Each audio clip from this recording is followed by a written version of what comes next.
everybody, and welcome back to the dig site. First of all, really sorry about the quality of this video. I have like no good lighting. It's all pretty much buggy. It's cactus really.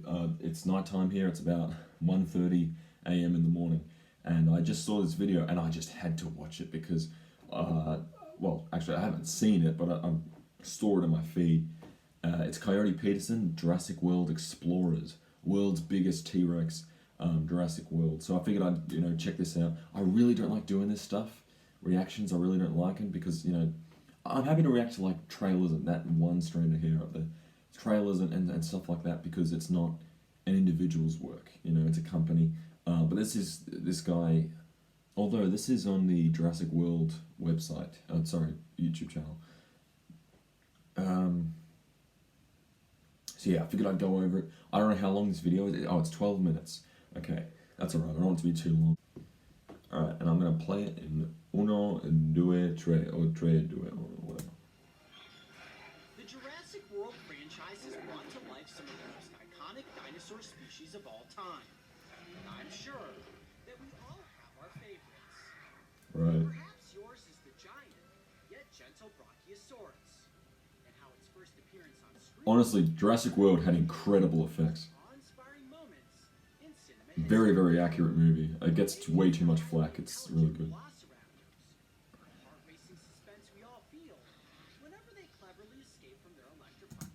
I've paused it. What is it? I'm not even a minute into the video. I'm 30 seconds in. I've already paused it. They're not velociraptors. Spielberg and Horner have both confirmed those are Deinonychus. That's why they were found in the US. That's why, what's his name? Dr. Alan Grant. He was digging them up in Montana. They're Deinonychus, and they're not Velociraptor. The reason they're called Velociraptor in the movie is because back then in the 90s, and even earlier than that, it was very common for paleontologists to refer to Deinonychus as Velociraptor, and also because Spielberg thought Velociraptor would be easy to say, and it sounds really cool. So that's why they're called, they're not actually Velociraptor. However, after about the Lost World movie, Jurassic Park 3, Jurassic World Fallen Kingdom really stuffed it up. God, the quality's terrible, I'm really sorry. It's awful. I'll see if I can get some more lighting, hang on. But yeah, they stuffed up that whole thing. They made it, make no sense, so... whatever. Okay. I don't know if that's any better. I think it is a little bit. Let's go.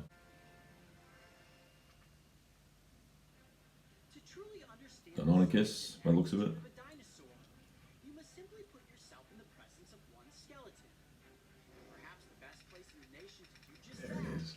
The Chicago. I really want to go there. This renowned location maintains one of the world's largest collections of artifacts and specimens, and it's their iconic Hall of Dinosaurs that will make the perfect background. Is that Velociraptor? Mongoliensis. Oh, he's a paleontologist. He has participated in numerous dinosaur Daspletosaurus. has authored several books, and is considered an expert when it comes to prehistoric creatures. Upon entering the Hall of Dinosaurs, we were immediately drawn to one of Brian's all-time favorites. Stegosaurus. Cool. Stegosaurus, one of the true icons from the Jurassic period, and of course... Before they get into this whole thing, this is probably an unpopular opinion. I really don't like Coyote Peterson. I find him really annoying. I also think that he's very fake. He seems very commercialized with the stuff that he's doing. Maybe he's genuine. I don't know him personally. He just doesn't seem like he's, he just doesn't seem like he's a wildlife conservationist by trade, Maybe it's just because I grew up with a different era of that sort of thing. I grew up with zoologists, Nigel Marven, David Attenborough. I grew up with Steve Irwin. I loved Steve Irwin. I idolized him. I used to watch his stuff religiously. And Coyote Peterson just feels like he's this weird, modern day false copycat,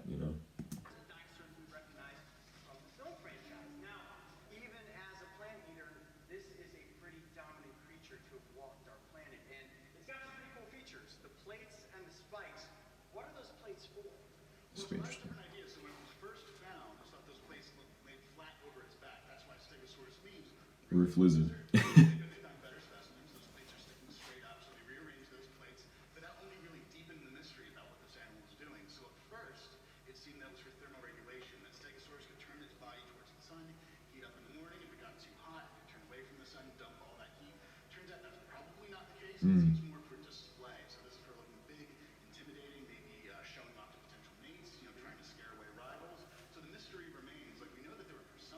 So I'm going to pause it again. Sorry. If you'll notice there, if you know the dinosaur Rugops, it's an abelisaurid. It lived in West Africa during the early Cretaceous period. Rugops had these really deep grooves all up its skull, and what they believe is that these were covered in flesh and skin, and they would flood with they were filled with vessels and blood vessels, so the blood would fill up there. The skin would be flushed with blood, and they have these tremendous colours for display. They might even have inflated. That's what a lot of people think about the Stegosaurus, is that these grooves in the plates, you might have seen them, they were very vertical grooves. They might have had blood vessels running along them, and the blood would flood them, and they'd show really flashy colours, and it might be used for display, for breeding rituals, or for courtship, or maybe even for scaring off big predators like Allosaurus. Now, during the Jurassic period, this dinosaur had potential predators like the Allosaurus, and if you were to defend yourself against an Allosaurus, obviously that tail would be the weapon of choice. Oh yeah, that's a pretty good way to do it. So you have those 4 spikes that are big. Smacked it in the groin. I wonder if they're going to mention that. Stuff that covers your fingernail, what your fingernails are made of. So they would have been even more imposing while this animal was alive. And you can swing that tail, swing those spikes at about 40 meters per second. So that's enough to pierce through bone. And we actually have an Allosaurus bone with a hole in it, just the right size for a Stegosaurus tail spike. So we think That was the pelvis. What they believe happened was an Allosaurus was attacking maybe a juvenile Stegosaurus, or whatever it was doing. Either way, it was facing away from the adult Stegosaurus, swung up with its tail, went straight up into the pelvis of this Allosaurus, and this big spike, this 3-meter long spike's gone straight to the pelvis and just gone straight through it, penetrated, destroyed it. Whether or not the animal died from that injury, I'm not sure about. I think it might have lived. There would have been signs of healing on the bone if it had. I'm not sure. this particular carnivore was trying to sneak up, and they got the business end of Stegosaurus, walked away limping, and learned his lesson. Wow, crazy. Okay, he said it walked away, so I don't know. Tail. It certainly reminds me of that scene in Jurassic Park: The Lost World when Sarah I love that movie so much. that log that the spikes come down on top. It might be my favourite one. My favorite scenes, but what is your favorite scene that Stegosaurus appears in? I think mine has to be just a couple moments before when she finds that baby. Yeah. Formidable as this animal is. That's cute. Still to hatch out an egg, still to grow up, and they were cute. They had big eyes, they had that puppy dog face. A baby Stegosaurus would have been absolutely adorable, and I think the movie got that just right. Okay, well let's move on from the Jurassic period and head toward the Cretaceous and see What about the Triassic? pretty cool dinosaurs. They skipped a whole period. Over the course of millions of years, as the That Jurassic Patasaurus. transitioned into the Cretaceous period, evolution gave rise to some of the Parasaurolophus, dinosaurs Daspletosaurus that again. ever roamed our planet.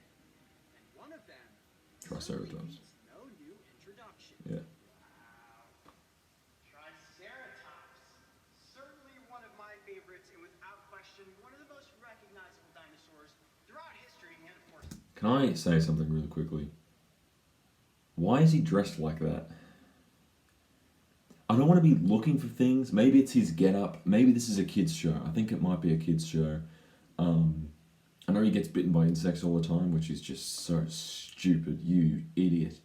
He's got this slouch hat, sort of wide-brimmed hat on there. I don't know why he's in a museum wearing that. He just looks like a flog. I'm such an asshole. I just really don't like him.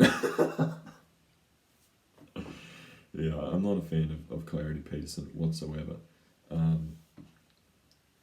Jurassic franchise. I mean, what would Jurassic be without at least the Triceratops? Right? I mean, Triceratops has pretty much been in every single movie in some way, I never liked Jurassic Park growing up. It wasn't where I got my interest for paleontology from. dominant figure in all of dinosaur history. And as people look at it, you think, well, obviously the horns and the frill. Let's talk about those. Is that my laptop there? Oh, it is. Obviously, Sorry, that's in the frame.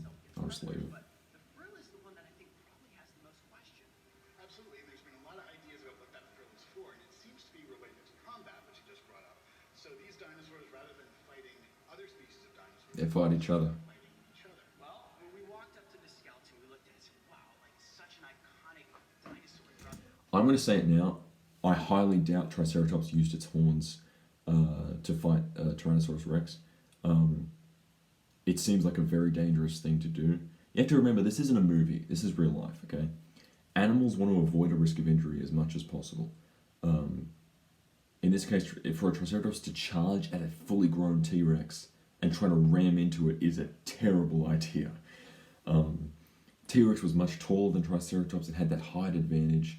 That's what Triceratops has the frill for, to protect its neck against a T-Rex. Biting down, chopping down on its neck, and you know, just decapitating it basically. I mean, a bite force of 7,000 kilograms could do that pretty easily. But then again, on the other side of things, I highly doubt T-Rex would hunt Triceratops. There's easier prey available. It would have hunted them for sure, but just not very common. Not very frequently, sorry. It wasn't English. I apologize.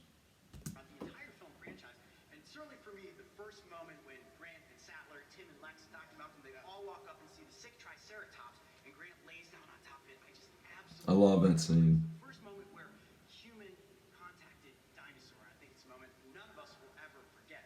How about you? What's your favorite Triceratops moment? I'm gonna go with the gross one. So you go, Triceratops isn't The actually poo. in the scene. Oh, the poo. Because that makes it a real animal, like dinosaurs poops just like any other animal does. And, Right. you know, they were looking for what it ate to see why it was sick. And it was that biological twist to it that turned it more into a real animal and not just like a prehistoric monster. That's true. So Brian, everyone loves dinosaur battles, and when we were talking Stegosaurus versus Allosaurus in the Jurassic period, certainly the battle everyone wants to see in the Cretaceous with Triceratops versus Tyrannosaurus Rex. But how often would these two titans have actually clashed? Very rarely. There's easier prey available. You got the Hadrosaurids, Edmontosaurus, even Parasaurolophus if you could get its hands on it, or its jaws on it, I should say. It's so dangerous for a T-Rex to fight a fully grown Triceratops. That's a huge risk of injury. It's game over for a T-Rex if it gets injured. It's not a movie where Godzilla fights everything and doesn't worry about getting hurt. This animal needs to hunt to live. It needs to be at its apex and at its maximum physical ability to be able to survive. To attack an adult Triceratops with horns that large, look at the comparison there. That's a pretty inaccurate T-Rex. But, it's just, there's no logic behind that. It would have gone for Edmontosaurus, and we know that it hunted Edmontosaurus more often than Triceratops. So I'm going to see what this paleontologist says. It did happen, but probably not in the way that Okay, you think. So it's probably not adult T-Rex versus adult Triceratops very often. That would have been incredibly dangerous for an adult Tyrannosaur to go after an adult Triceratops. It's like a lone wolf going after an adult bison, or a lone lion going after an elephant. I don't know if that's really relevant metaphor, but yeah. That's it for them. So T-Rex is probably much like a modern carnivore in that sneak was probably going after the juveniles and the babies. I didn't think of that actually. That haven't grown up yet. And that might be part of the reason why we don't have very many young ones. There's only one baby Triceratops known. Part of that reason that we don't find them is that they're getting eaten. Now I know if I was a baby Triceratops, I'm not going to say anything. I shouldn't need to. That doesn't make any sense.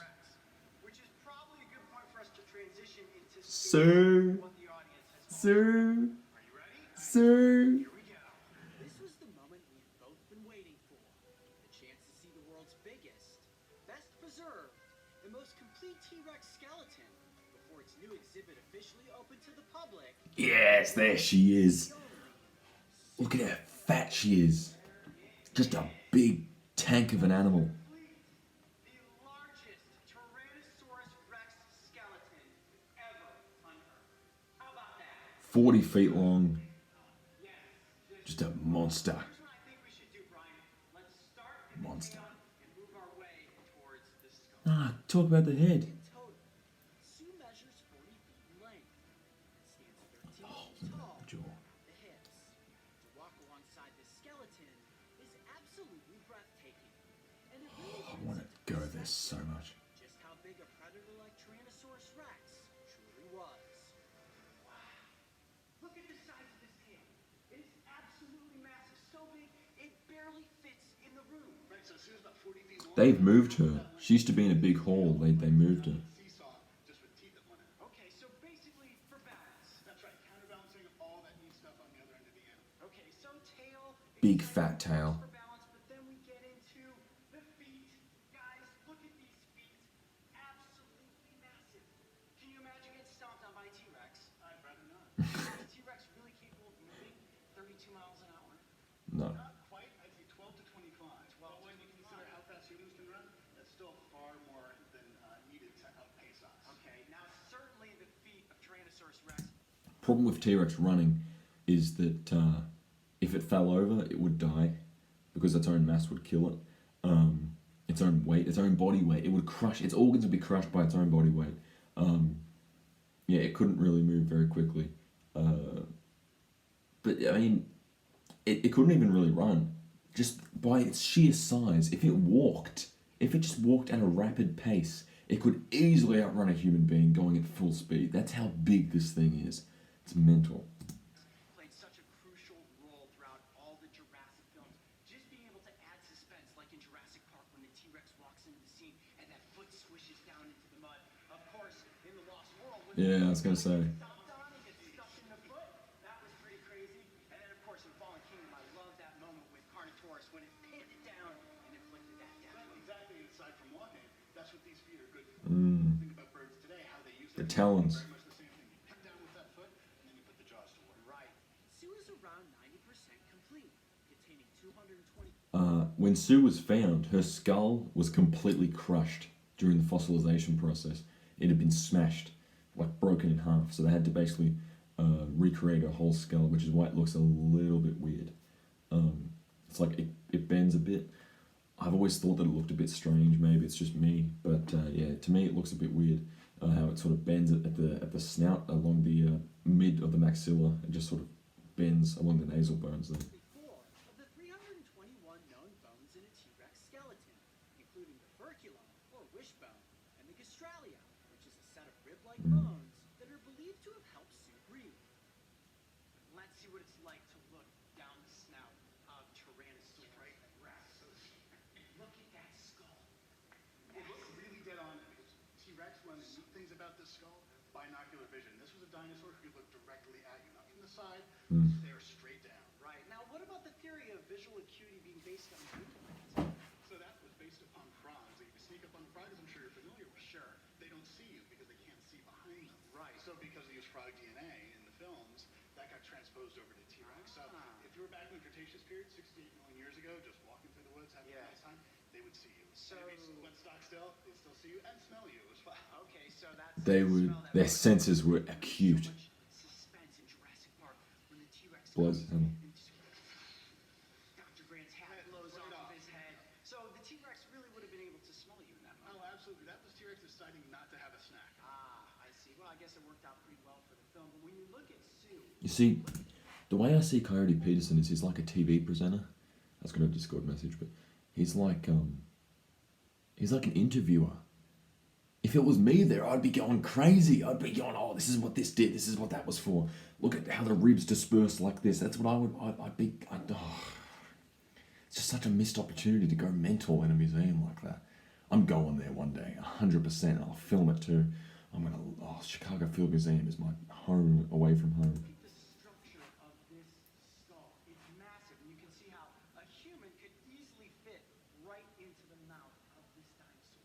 Well, that's just pulverizing bite forces. We're talking about 8,000 pounds of pressure. So almost if this animal More. stepped on you, that's the same amount of weight as putting it behind those jaws. Okay, so if the stomp didn't kill you, the jaws would come in absolutely. and finish the job. When you stand beneath Sue and look up into that mouth filled with teeth, it's a horrifying thought to picture the skeleton fully fleshed out with muscle and skin. Smashing a Spinosaurus skeleton too. Thank you so much for leading us on this journey today where we looked at some of the icons from the Jurassic franchise, from Stegosaurus to Triceratops, and ultimately landing on the king of dinosaurs, Tyrannosaurus Rex. I'm Coyote Peterson. Be brave. Stay wild. We'll see you on the next Jurassic World adventure. Sue is considered to be the crown jewel of the Field Museum's collections.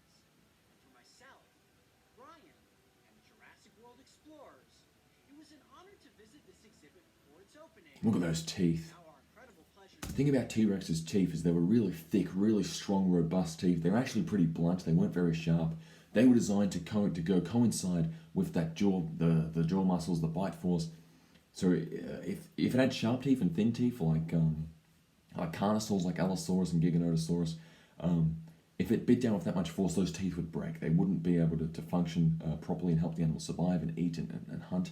But with teeth that big and that fat and robust, they're thick enough and strong enough to crush instead of tear flesh, it would crush down and bone, just destroy a prey animal when it bit into it. It's fantastic. An evolutionary masterpiece is Tyrannosaurus Rex. It was a beautiful, beautiful animal. To announce that Zoo's new exhibit will officially open to the public on Friday. Oh, it's a new exhibit. That's why they've moved her. With the I don't like it. It looked cooler when she was in the hall. Zoo, it's easy to see how creative minds have been inspired to bring these Is that prehistoric Edmontosaurus? icons back to life. That looks like Majungasaurus.